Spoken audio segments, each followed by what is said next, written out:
எல்லோருக்கும் வணக்கம். இன்றைக்கி மலேசியாவில் வந்து பார்த்திங்கன்னா 67வது சுதந்திர தினம் கொண்டாடுறாங்க.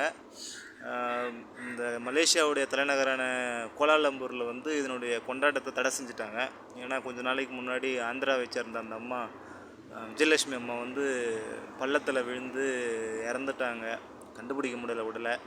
சரி, அதனால் வந்து கொண்டாட்டங்களை தவிர்ப்போன்னு சொல்லிட்டு அங்கே கோலாலம்பூரில் மட்டும் தவிர்த்துட்டாங்க. நான் ரொம்ப ஆச்சரியமாக கேட்ட ஒரு விஷயம் என்னென்னா, இப்போ நம்ம நாட்டில் என்ன பண்ணுவோம், சுதந்திர தினத்துக்கு ஸ்கூலுக்கு போயிட்டு அன்றைக்கி அந்த ஃபங்க்ஷன்லாம் பார்த்துட்டு மிட்டாய் கொடுத்தாங்க, வாங்கி சாப்பிட்டு வீட்டுக்கு வந்துடுவோம்.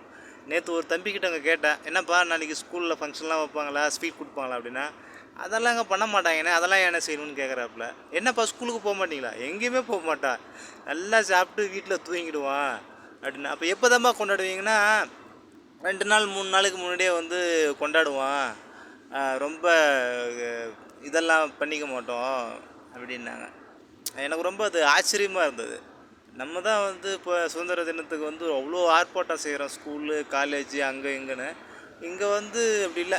நம்ம ஊர் அந்த ஆயுத பூஜை அப்படிலாம் கொண்டாடுறோம்ல, ஒரு 2 நாள் முன்னாடியே 3 நாள் முன்னாடியே ஸ்கூல் லீவ் இல்லாத போது வந்துச்சுன்னா அன்றைக்கி கொண்டாடிடுறோம்ல, அதுபோல் இங்கே அப்படியே சிம்பிளாக கொண்டாடி முடிச்சுறாங்க. ஆனால் ஒரு மாதம் கொண்டாடுறாங்கன்னா ஸ்கூலில் சின்ன சின்ன ஃபங்க்ஷன் வைக்கிறது, கடைக்கு முன்னாடி வந்து பார்த்திங்கன்னா அந்த ஃப்ளக்காக இருக்கட்டும், நீங்கள் எங்கே திரும்பினாலும் வந்து மலேசியா கொடியாக தான் இருக்கும். இந்த ஒரு 2 வருஷம் முன்னாடி நம்ம ஊரில் ஒரு மோடி சொல்லியிருந்தாப்புல, எல்லா இடத்துலையும் வந்து கொடி பறக்கணும் அப்படின்ற மாதிரி, இங்கேயும் அதே போல் எங்கே திரும்பினாலும் அந்த ஒரு மாதம் கொடி ஆட்டி சுற்றிட்டே இருக்கும் அந்த மாதிரி.